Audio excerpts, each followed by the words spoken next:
yazmışı türlüdür.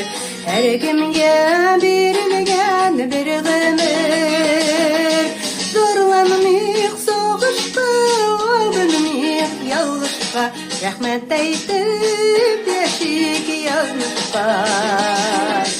Zorlanmayık soğuşta, ölmeyik yalgışqa, rahmet aytып beşik yazmışqa.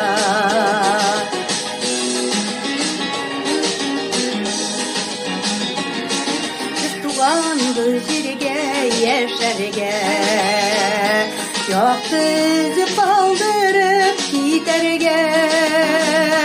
Kanatlar sınmasın, sınmasın inlerde, kırmızı dingizlerini kişkende.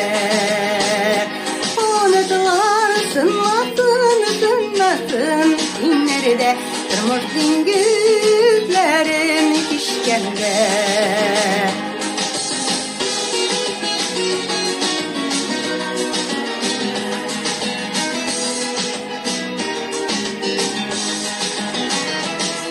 Kasıtlarga bulsun yazmışlar, yeneşede bulsun şını dostlar.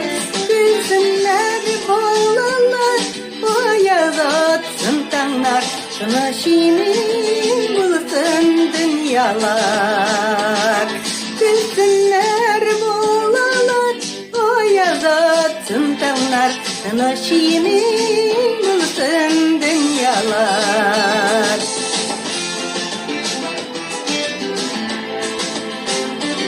Hepkinin yazmışı derelidir, her kimge berilgen bir ömür.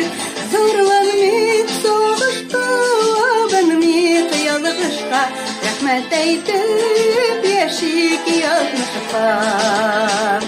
Zorlanmayıp soğuşta, ölmeyik yalgışqa, rahmet aytып beşik yazmışqa. Rahmet aytып beşik yazmışqa.